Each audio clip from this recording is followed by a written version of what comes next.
আসসালামু আলাইকুম। Engineering take 24 চ্যানেলে সকলকে স্বাগত জানাচ্ছি।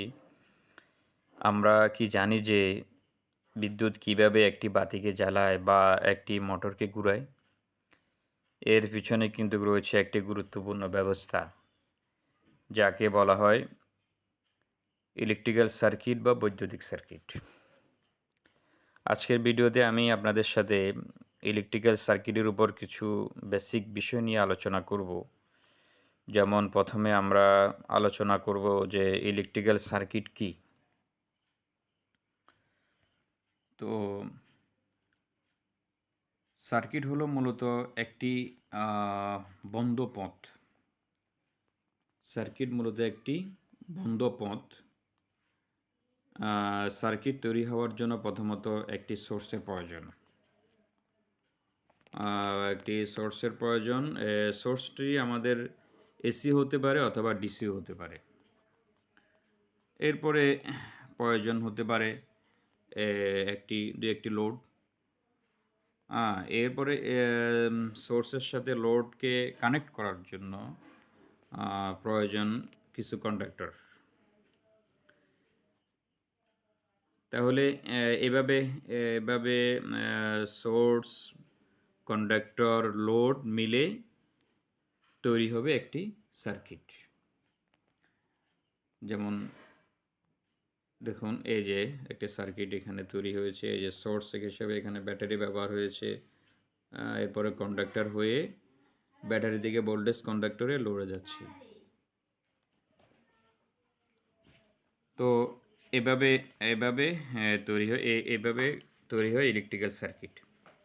আচ্ছা, এখন আমরা সেকেন্ড স্টেপে জানবো যে ইলেকট্রিক্যাল সার্কিট কেন আবিষ্কার হয়েছে? এটা আবিষ্কারের উদ্দেশ্যটা কী ছিল?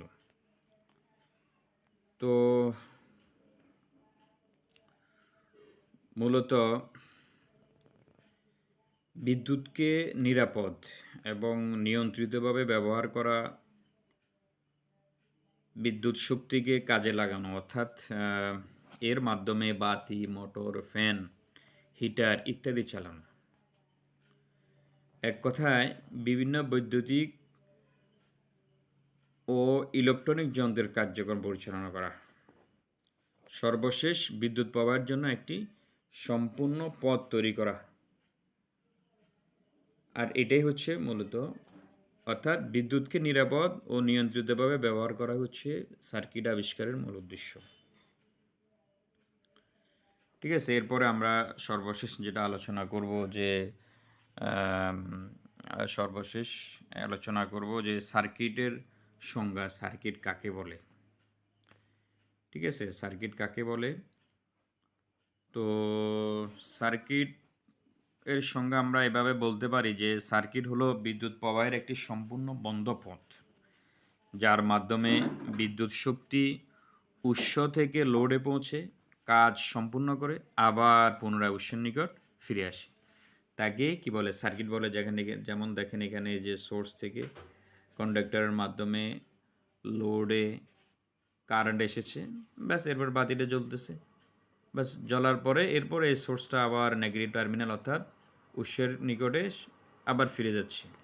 অর্থাৎ এক প্রান্ত থেকে শুরু হয়েছে, এরপরে লোডের জ্বালানোর জন্য জ্বালানোর কাজ শেষ, এরপর সেটি আবার উৎসের নিকট ফিরে গেছে। তো এভাবে এই যে সার্কিট তৈরি হয়। আর সার্কিটের সংজ্ঞা এটাই যে মূলত